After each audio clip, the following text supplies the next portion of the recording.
Olá, bem-vindos ao primeiro episódio de Conversas do Varanda com a Neuza Roças. Eu tenho hoje como convidada a doutora e psicóloga Tchela. Não? Sou psicóloga. Ok, a psicóloga Tchela Silva. Eu convidei a Tchela porque quando eu comecei a falar sobre os problemas que eu às vezes atravesso com saúde mental, depressão e ansiedade nas redes sociais, a Tchela foi uma das primeiras pessoas que me estendeu a mão e convidou-me para participar numa live com ela. E eu achei nada mais justo do que ela ser a minha primeira convidada, mesmo porque na primeira conversa eu lembro-me que muita gente queria parte 2 dessa conversa. Era uma conversa que era para ser 1 hora e demorou 4 horas de live e todo mundo estava lá. E então é isso. Tchela, queres fazer uma breve introdução? Alguma coisa? Bem, eu chamo-me Tchela Silva, sou psicóloga há quantos anos? Acho que estamos há 10. Né? 10 ou mais. Há uns 11 anos, por aí. Sim. E pronto, é isso. Eu aceitei o convite da Neuza porque também acho importante aquilo que ela faz, que ela tem feito, que é falar mais sobre saúde mental, pôr as pessoas um pouco a par do que é saúde mental, o que é depressão e falar do ponto de vista dela, não é? E acho importante as pessoas saberem isso.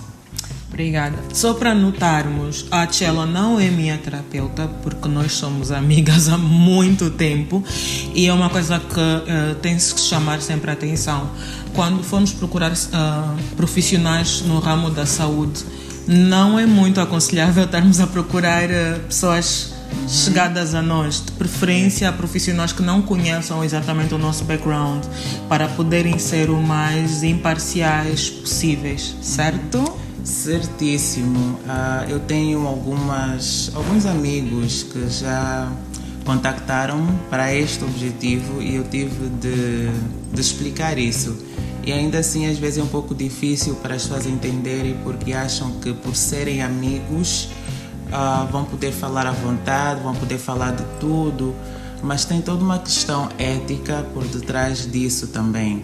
Tem a questão da imparcialidade, não só do meu lado, mas também do lado da pessoa, porque quando nós conhecemos alguém e nós estamos a falar com esta pessoa, nós filtramos aquilo que nós falamos e algumas coisas são tão pessoais, são tão íntimas e às vezes tão embaraçosas até para nós mesmos que nós vamos filtrar, porque nós conhecemos a pessoa e a pessoa é um receio de que a pessoa passe a olhar para nós de forma diferente. Então, não só o paciente, nesse caso, vai filtrar alguma coisa, eu, como amiga, eu vou ficar constrangida também ao fazer certas perguntas. E não vai haver imparcialidade suficiente, não vai haver objetividade. E, para além disso, tem também a questão de exploração, não é? O fato de eu ser psicóloga não quer dizer que eu seja santa.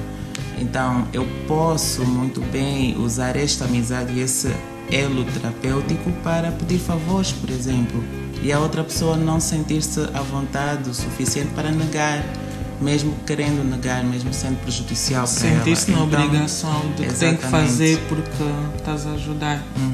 E aí entra toda essa questão ética. Então não é aconselhável um psicólogo consultar membros da sua família, amigos, não é aconselhável mesmo. E eu tento negar o máximo possível. Já atendi sim algumas pessoas que eu conheço, mas pro bono, não cobro a consulta por este motivo. Mas ainda assim, eu nego porque eu conheço, sei como é que é a mente humana. Vou-te confessar, Tchela, que desde a nossa primeira live, nas minhas redes sociais eu criei um destaque onde eu ponho várias coisas sobre ansiedade e depressão, e uma das coisas no final é o contacto de terapeutas que me contactaram, acho que também está o teu lá e tudo mais. E há pessoas que vêm no meu off perguntar, e eu pergunto sempre: conheces a fulana? Se eu sei que é alguém que possa... sim, não pode ser. Mas eu queria a fulana. Não, mas tu conheces a fulana. E então tem essa... Às vezes interpretam de forma errada. Mas na verdade o que me trouxe também, o que nos faz ter essa conversa hoje, é que eu notei, é uma coisa que aconteceu comigo, eu não sei se acontece com outras pessoas, que todo mundo depois começou, quando eu comecei a falar principalmente sobre me sentir, tem as crises de depressão e de ansiedade e outras coisas mais, as pessoas começaram a dar um monte de conselhos do que é que eu devia fazer para não entrar nesse estado. Que é uma coisa que não é propriamente, eu não tenho controle. Nós não temos controle de um episódio depressivo. Ok, nós podemos às vezes prever quando esse episódio está a chegar, ou a crise de ansiedade, mas não é uma coisa que eu digo, olha, não quero isso agora e está tudo bem. E muitas vezes até consigo fazer isso, mas eu sei que se eu estou a retardar algo que inevitavelmente vai acontecer. Mas também reparei, principalmente agora na pandemia, que todo mundo está confinado e que as sensações estão muito mais à flor da pele, tudo fica muito mais estranho. As pessoas têm uma tendência muito grande em confundir tristeza, né, ou episódios de tristeza profunda com depressão, ansiedade, crises de pânico, não sei, outras. Bipolaridade não, eu não quero encaixar ali porque é uma coisa muito mais específica. E as pessoas têm essa tendência em confundir. Então eu queria que nos ajudasses, ou me ajudasses, perdão, a desfazer essa bola de gato, né? Esse fio entre depressão, não digo depressão e ansiedade estão muito próximas uma à outra, se calhar numa outra altura voltamos a falar sobre isso, mas a depressão, esse estado de doenças psicológicas e emocionais ou mentais com tristeza ou momentos de tristeza profunda ou de insegurança. Ok, então vou falar assim, questão de tempo. Para alguém ser diagnosticado com um transtorno depressivo, tem de ter pelo menos esses sintomas durante 2 semanas. 2 semanas ou mais. Menos disso não pode ser diagnosticado como um transtorno depressivo. Segundo, o estado depressivo ele é persistente, ele é difícil de sair desse estado. É algo que permanece conosco, é algo que muda a nossa forma de vermos nós mesmos, muda a nossa forma de vermos outras pessoas, o futuro. Então, ele altera toda a nossa estrutura mental. Nós, quando estamos num estado apenas de tristeza, essa tristeza é passageira. Ela pode ficar conosco sim 1 dia, 2 dias, mas depois passa. Nós conseguimos dar a volta por cima. Conseguimos animar-nos, conseguimos motivar-nos. Mas na depressão é muito difícil a pessoa motivar-se. É muito difícil porque a mente não permite. Porque a mente diz que não vai dar certo. A mente é a sua própria armadilha. A mente já diz que para que tentar porque vai ser tudo a mesma coisa. Para que fazer porque vai ser pior. Eu vou me sentir pior no meio daquelas pessoas, por exemplo. A pessoa vai, tenta fazer algo e não sente o prazer que devia sentir, mas olha ao redor e vê todo mundo a sentir-se bem e ele é a única pessoa estranha ali. Então, a depressão é algo um pouco mais complexo do que um estado de tristeza.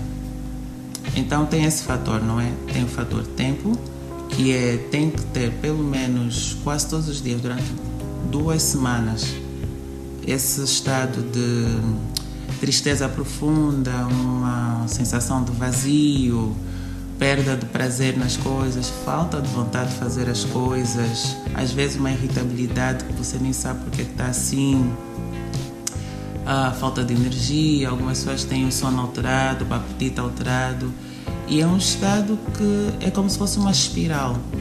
Você começa bem, mas depois começa a entrar nessa espiral e não sabe como sair, é um poço sem fim.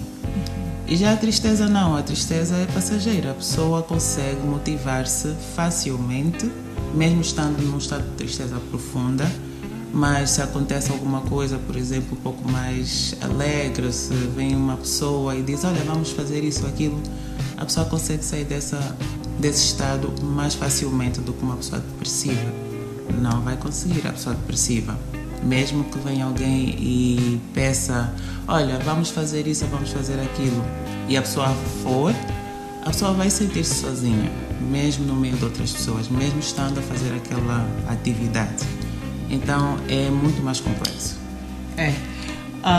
Outra coisa, agora que estávamos aqui a falar dos estados, eu pessoalmente, né, passo por essas fases todas de não me motivar, a alteração, a insônia aqui agora já está quase a fazer um ano porque vai e vem, se eu não tenho que fazer coisas para às vezes ter sono e nem sempre é saudável para mim.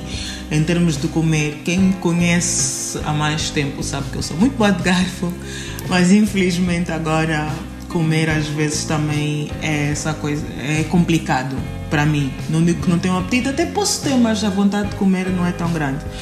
Uma coisa que acontece muito é quando as pessoas deprimidas ou que sofrem de insônia nesse estado, tem outras pessoas que chegam e começam logo a querer motivar, a puxar, tu não podes ficar nesse estado e não sei o quê. E muitas vezes eu digo às pessoas, não façam isso, não forcem a fazer as coisas, porque assim, eu até posso fazer essas coisas e supostamente acabo por ter que simular um comportamento que é o que eu fazia pessoalmente, né, durante muitos anos e muito tempo. As pessoas viam-me sempre a rir, a pular, a divertir-me, a dançar, mas não entendiam que muitas vezes quando eu chegasse em casa sozinha, ou mesmo se tivesse alguém em casa, não interessa, eu ia para o meu quarto e voltava tudo ao normal para mim, porque aquilo era só uma farsa. Era só uma farsa, e eu acho que isso chega a ser mais perigoso. Sim. Do que estarmos a dizer diretamente à pessoa, olha, deixem-me só no meu canto e as pessoas deixarem. Porque o que eu entendo é que quem não sofre desses males ou não entende, fica com receio do pessoal que se tranca e diz que não quer sair e não quer falar com ninguém, que tem medo que essa pessoa vai fazer alguma coisa do que aquele pessoal que sai e faz as coisas. Não sei, diz-me se eu estou errada, mas é uma coisa que eu verifiquei. Eu ainda não parei para pesquisar sobre isso, mas eu acho que, e pelo background que eu vou vendo de várias pessoas, mesmo figuras públicas, principalmente que são as pessoas que acho que bem ou mal eu conecto-me mais com elas por saber, como é o caso do Robin Williams, né, do Cheddar, dos Linkin Park, foram as mortes que mais me impactaram, porque eu meio que eu sempre soube a história deles, não digo do Cheddar, mas eu entendi as letras dele muito profundamente, mesmo antes de ser diagnosticada. É que são pessoas que, por exemplo, ou o vocalista dos Nirvana, o Kurt Cobain, que são pessoas que momentos antes de fazerem isso, elas saíram, riram, até disseram que foi o melhor dia da vida delas. Tiveram esse momento todo super alegre e no dia seguinte fizeram o que fizeram. E as pessoas ficaram assim, mas como? Se ele ontem estava bem. Eu acho que é esse o maior perigo dessas pessoas. A depressão supostamente feliz chega a ser talvez um pouco mais uma armadilha, porque quando a pessoa claramente, não é? Quando eu digo claramente tem todos os sinais e nós conseguimos observar esses sinais. Quando a pessoa claramente está depressiva, ok, nós já sabemos. E sim, tem essa parte que nós tentamos motivar a pessoa e tentamos, mas aquelas pessoas que são claramente depressivas, não é que eu já disse, não é claramente, mas pronto, elas pouco se importam, sinceramente falando, assim, as pessoas que não tentam agradar, que não tentam, que já perderam essa parte de, não quero saber, vocês podem pensar o que vocês quiserem. Essas pessoas não fazem, não põem farsa, não tentam animar-se, não tentam fazer, porque para elas sabem que não vai dar certo, elas não se importam mais. Para as pessoas que tentam, para as pessoas que põem uma cara feliz por causa de outras pessoas, aí tem um grande perigo, porque é muito desgastante. É um gasto de energia mental muito grande para a pessoa estar no meio de pessoas e fingir que está bem. Então, o ato de falar, eu acho que é a coisa mais terapêutica que uma pessoa depressiva pode fazer, que ainda não está a fazer tratamento. O ato de dizer, eu não estou bem. O ato de dizer, ok, olha, eu não quero fazer isso porque E é preciso as pessoas respeitarem, saberem respeitar isso. Saber respeitar que quando a pessoa diz que não quer, não quer.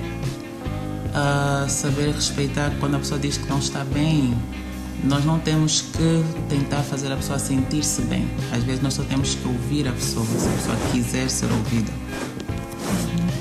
Quando a pessoa depressiva não procura tratamento, não procura ajuda e isola-se muito, também é um perigo. Porque se nós deixarmos a pessoa e a pessoa não tiver um momento de insight, assim, de revelação, ok, um encontro consigo mesmo, confronto e diga, ok, eu preciso mudar, isso não está a dar.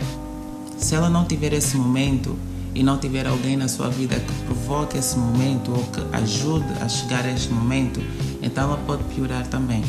Então, os dois casos são perigosos, os dois casos são muito delicados e exigem muita delicadeza na forma de lidar com eles. Disseste bem, porque eu já fui a pessoa que não pedia ajuda, né? Eu fechava. Aliás, na nossa primeira conversa, lembras que eu disse que já houve vezes que eu fechava-me e já tentei o suicídio e tu ficaste ok. Como é que eu não percebi? Tipo, ninguém percebia, porque eu estava supostamente sempre na rua, mas às vezes eu fechava-me e ninguém percebia isso. Eu acho que o que aconteceu o ano passado foi que, como estava muito visível nas redes sociais e de repente desapareci, foi quando as pessoas perceberam que alguma coisa não estava bem. Porque podia ter sido mais um daqueles episódios da Neuza que simplesmente desapareceu, mas toda vez que acontecia isso... pronto, como eu dizia, eu não tive propriamente ninguém que me dissesse, olha, estou aqui, estendo a mão. Quanto muito eu tinha pessoas em casa acharem que eu estava nesse estado porque alguma coisa correu mal numa relação ou coisa assim. E foi um wake-up call, né? Uma chamada de atenção de mim para mim. Na verdade, para mim foi um dia, eu levantei, tentei ir tomar banho e eu ia escorregando na banheira.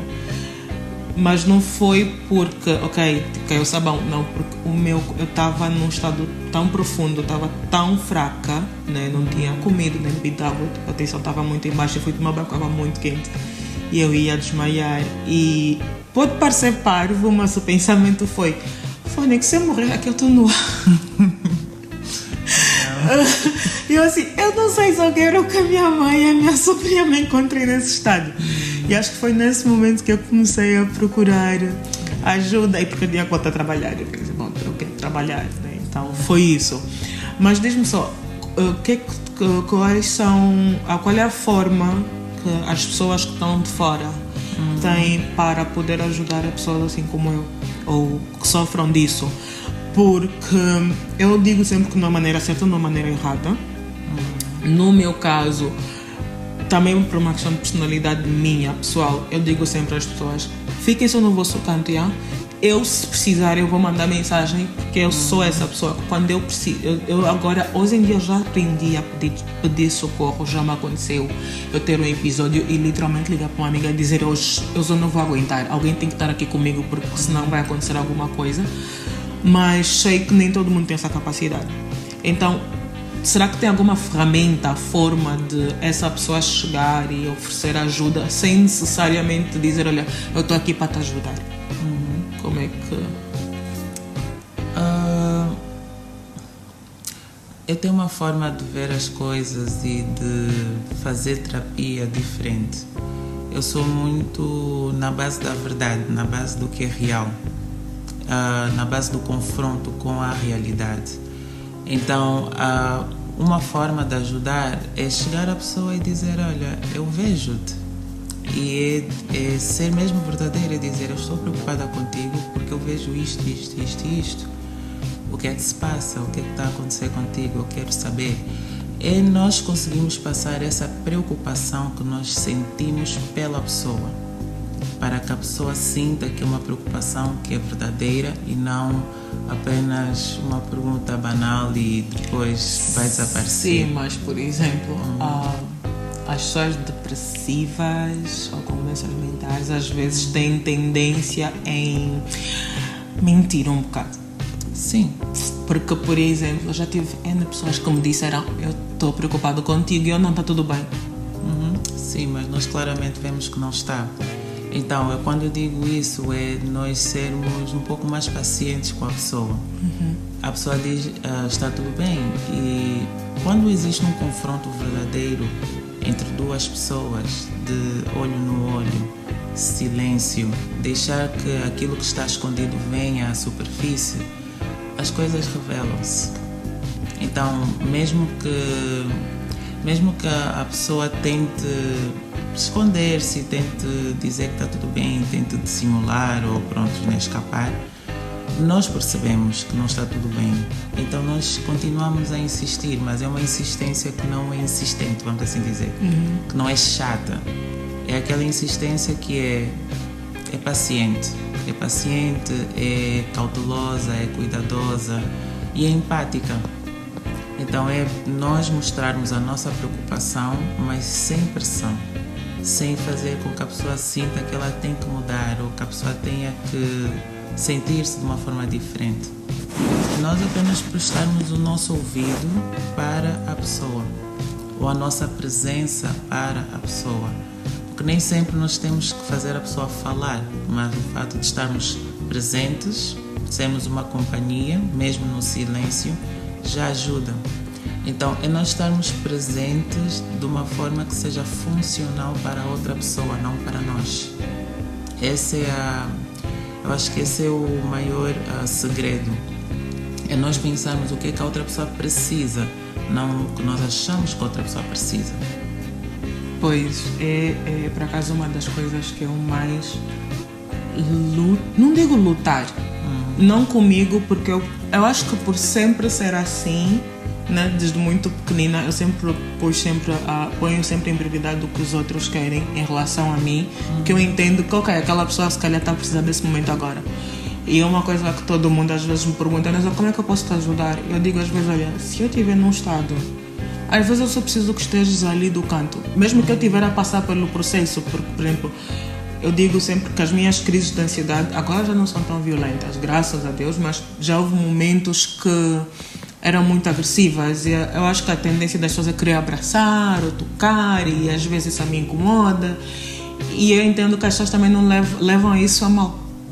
Porque sim, eu digo que às vezes somos um bocadinho rudes, mas não é por maldade, é só porque estamos num estado de irritabilidade tão grande que a outra pessoa não entende. E quando às vezes penso: olha, só preciso que me ouças, nem que eu ficar na videochamada durante 1 hora a chorar à tua frente, mas fica só ali, porque passa essa segurança, que eu acho que é isso que as pessoas também às vezes não entendem, né? Porque sim, nós pensamos que a nossa forma de ajudar é a ideal, e nós não perguntamos ao outro o que é que ele precisa.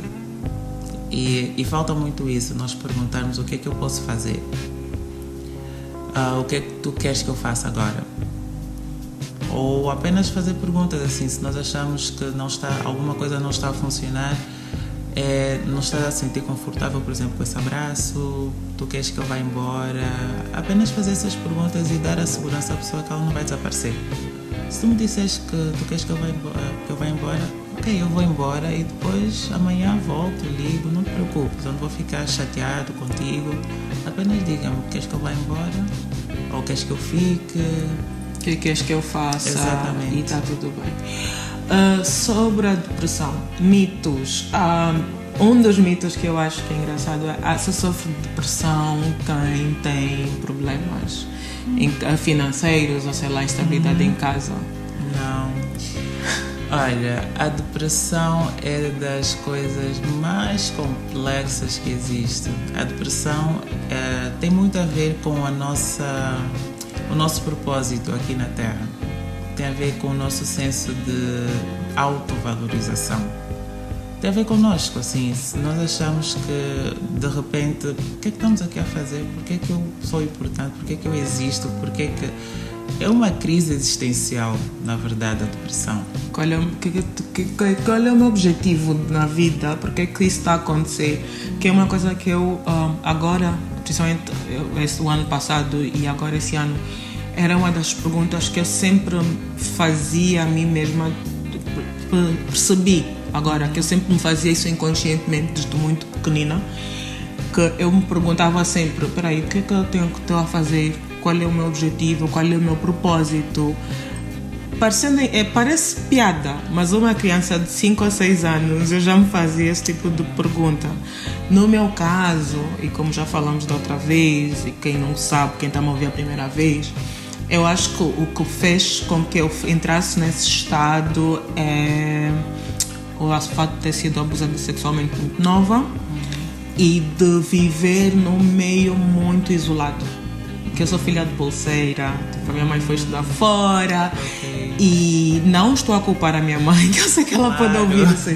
Não estou a culpar, mas as circunstâncias da vida, ser filha única e ficar muito tempo trancada e tudo mais, por muito que eu fosse uma criança muito elétrica e muito agitada, e as pessoas, e aqueles comentários que vêm sempre logo a seguir: Neuza também é muito assanhada, Neuza não sei o quê.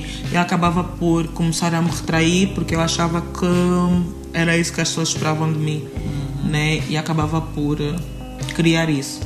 Mas existem casos de pessoas que, por exemplo, tiveram tudo de bom e de melhor, têm tipo 500 irmãos em casa, uma família super unida, e ainda assim não deixam de entrar nesse estado.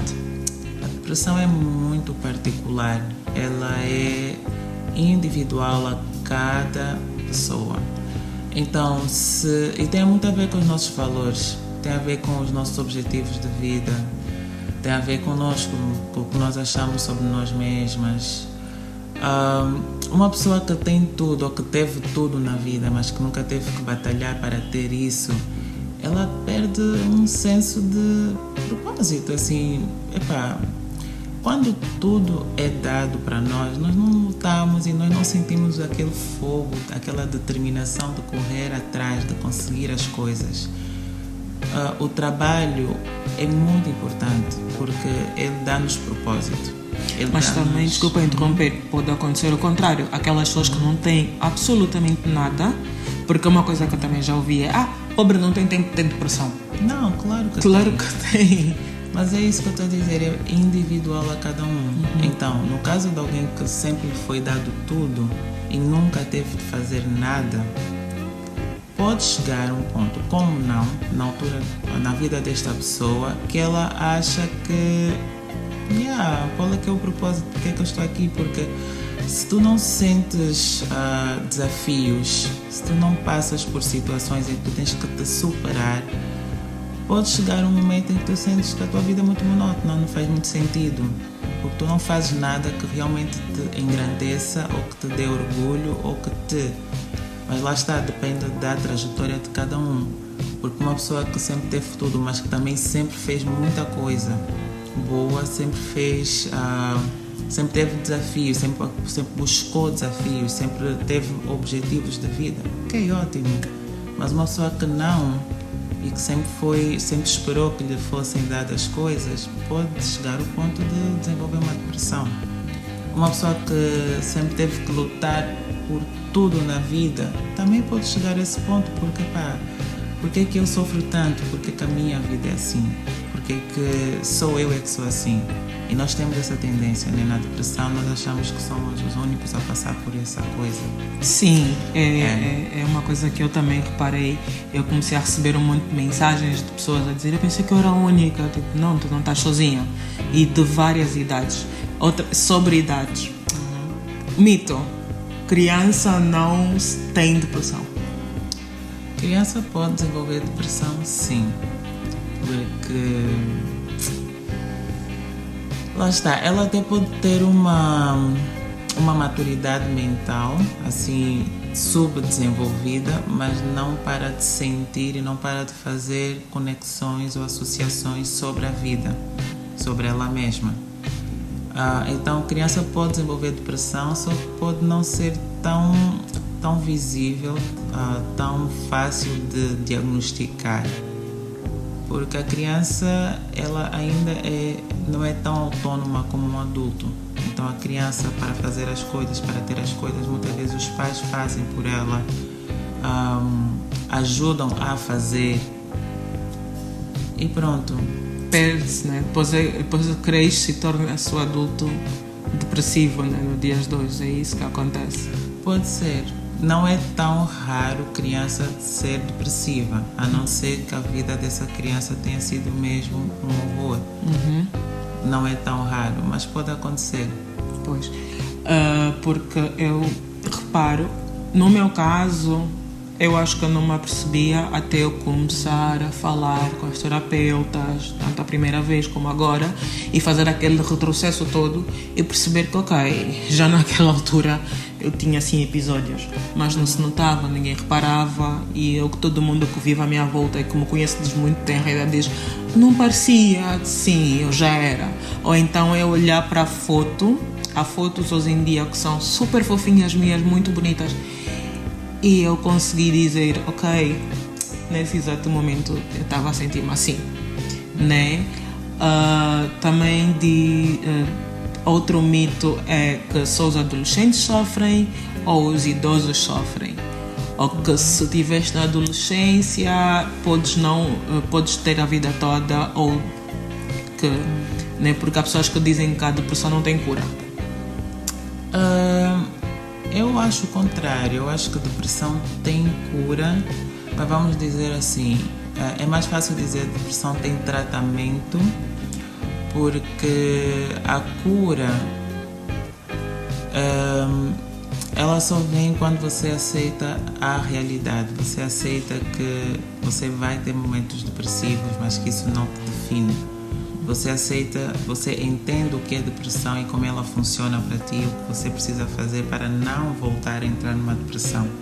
Então, cura é, vamos dizer assim, é raro se você não entende isso, se você acha que ela tem que passar e pronto. Que é mentira, não é? A vida é muito dinâmica e coisas podem voltar a acontecer nas nossas vidas que vão voltar a nos deixar tristes ou mais vulneráveis, mais pensativas sobre a vida, sobre o futuro, sobre nós. Então, pode sim acontecer. Então, é mais fácil dizer que depressão tem tratamento e esse tratamento pode ser para a vida toda, por exemplo, ou pode ser apenas por um longo período de tempo ou um curto período de tempo, porque pode haver recorrência.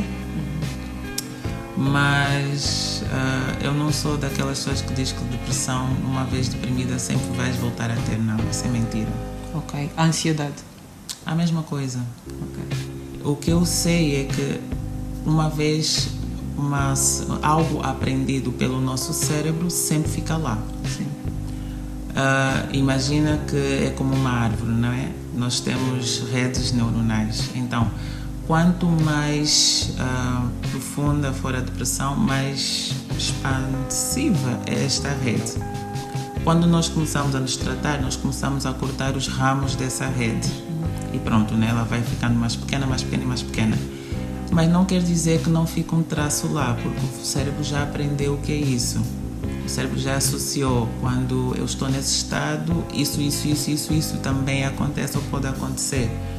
Então, existem sempre traços. A ansiedade, então, nem se fala, porque a ansiedade está ligada ao medo e o medo está ligado ao nosso instinto de sobrevivência. Então, tudo que tem a ver com medo aciona-se muito mais rápido. É como as crises de pânico, né? Os ataques de pânico, porque nós entramos num estado do tipo, o que é que vai acontecer agora?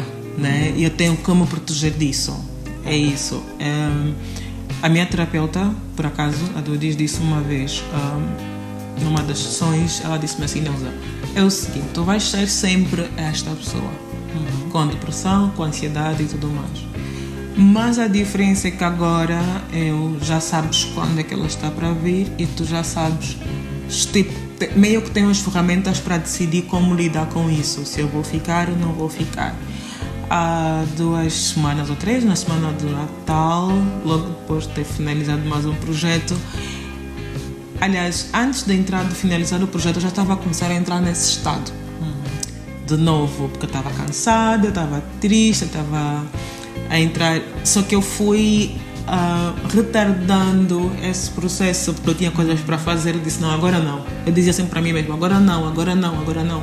Mas eu tinha consciência, e porque já aprendi que eu não podia fazer isso o tempo todo, porque depois ia chegar uma altura que ia ser uma bola que ia explodir e ia ser pior. E quando eu finalmente larguei, eu lembro-me que até a terapeuta disse que não queria falar com ela. Deixei de responder. Ela, por acaso, deixou-me no meu canto. E foi tipo uma semana, assim, de introspeção. E, ok, tive um momento de choro, tive ali uma crisezinha e depois voltei. Exatamente. Então, ia lembrar que depressão tem o diagnóstico tem um período de tempo. 2 semanas, quase todos os dias, a maior parte do dia. Então, imagina, quase todos os dias, 2 semanas, 14 dias. 10 dias dessa semana você teve depressão. A maior parte do dia, quase a maior parte do mais dia, da metade 24 horas. Em 24 horas você 10 horas, 3, 4 horas, 5 horas, quase todos os dias a sentir essa coisa.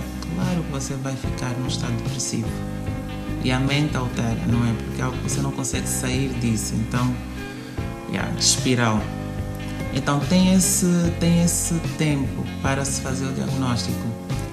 Tem a residual, tem a recorrente, tem a que, ok, foi, graças a Deus. Mas nós temos sempre uma sementinha, porque é algo que já é aprendido. E uma vez aprendido, é reaprendido mais facilmente. Aquilo que é novo demora a aprender, mas aquilo que já foi aprendido, mesmo que nós esqueçamos, quando voltamos, por exemplo, uma matéria, voltamos a ler, nós lembramos muito mais facilmente, aprendemos mais facilmente. A mesma coisa com os nossos sentimentos, a mesma coisa com a depressão, a mesma coisa com a ansiedade. E é saber como lidar com ela, é saber entendê-la, entender as nossas emoções, entender por que isto acontece conosco. Não tem só a ver com coisas que nos acontecem, tem a ver com a forma como nós as vemos, a forma como nós as interpretamos, a forma como o nosso cérebro, não é?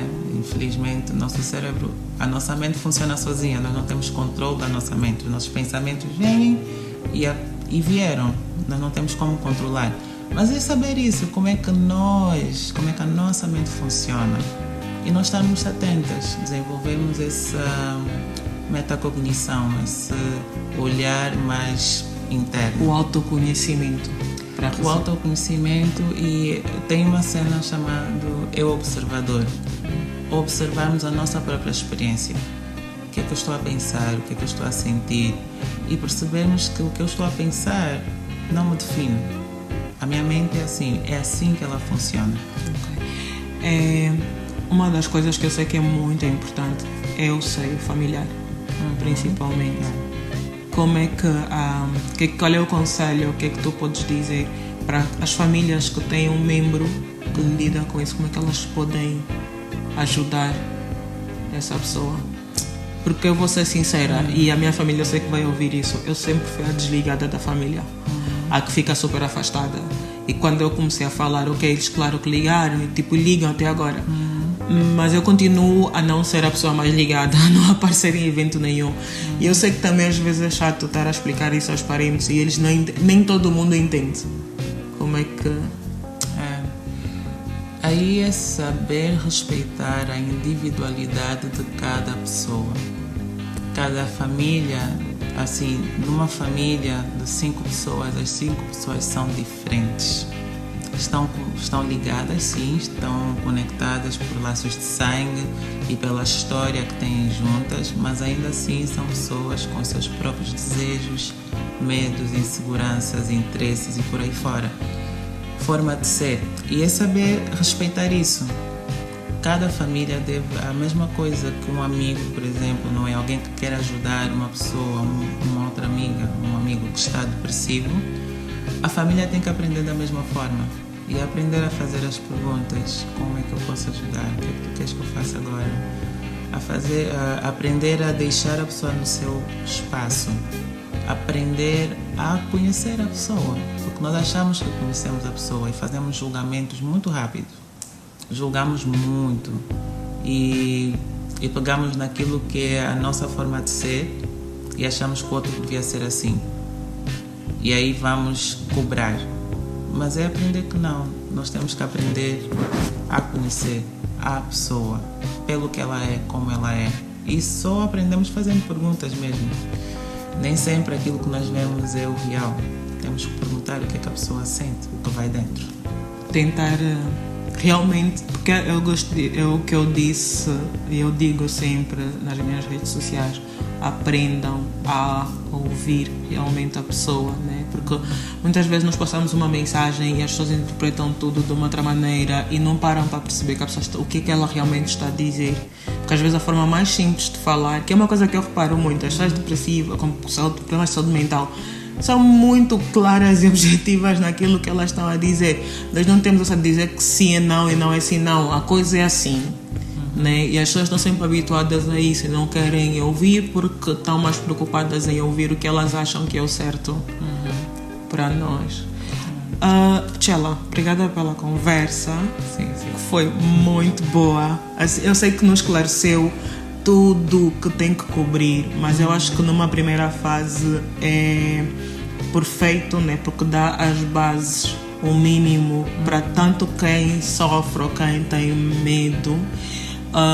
Quem ouviu esse podcast e identificou alguma coisa, eu digo sempre, terapia não é só para quem sofre de problemas de saúde mental, é para todo mundo, até aquela pessoa que diz que não tem problemas de absolutamente nada, que está tudo bem e tudo.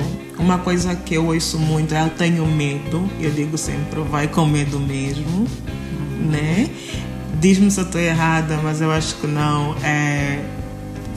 Se procurou um terapeuta e percebeu que não funcionou, é como andar de bicicleta ou patins, né? Ou provar uma comida, não gostaste, troca para outra até encontrares. Exatamente. É exatamente isso.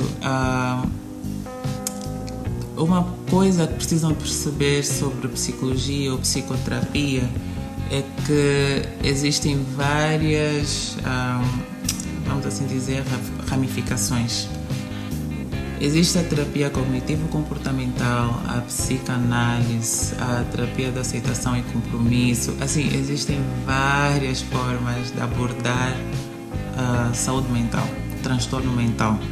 E cada terapeuta tem a sua preferência, não só em termos de escola, mas também em termos de personalidade. O fato de eu ser a Tchela e ser psicóloga não quer dizer que eu sou como por exemplo, a Denise, que é psicóloga também. Desculpa, Denise. A Dudis, pronto. Desculpa, Dudis. É porque cada pessoa é a sua pessoa. Então não podemos achar que, ok, não deu certo aqui, então pronto, não dá certo e detestei. Procure outro psicólogo, outro psicoterapeuta, apenas explore mais e veja quais são as linhas terapêuticas desses psicólogos em que já esteve, para que perceba, não é ok, se essa é a psicanálise ou essa é a terapia cognitivo-comportamental, então se calhar eu preciso de outra. Se calhar essa aqui não é a minha forma, não vai ser a forma em que eu vou conseguir me ajudar ou a pessoa vai conseguir me ajudar. Então é explorar um pouco mais o background do terapeuta com quem está a tratar-se para saber o que é que funciona para si. Ok. Obrigada, Tchela, por essa conversa. Obrigada por me e nos elucidar sobre isso. Pessoal, vocês podem encontrar a Tchela nos Instagrams que ela tem. É Tornar Sereno, é o meu Instagram. Também no Facebook. Ok. Então, ela também está no Insta e no Facebook. Caso vocês precisem de ajuda ou apoio, ela está disponível. Não é de graça, pessoal. Sim. Sim. Mas ela está lá para isso. E claro que já sabem que se vocês conhecem a Chela pessoalmente ou são amigos dela nas redes sociais, não é propriamente a mais aconselhável para isso. Ela pode até vos dar uma chave, uma base, mas não é para consultas a 100%. Se tiverem mais questões, ela está ali aberta. Obviamente eu, no que puder ajudar, também vou ajudar sempre ou não, porque a vida é inconsistente.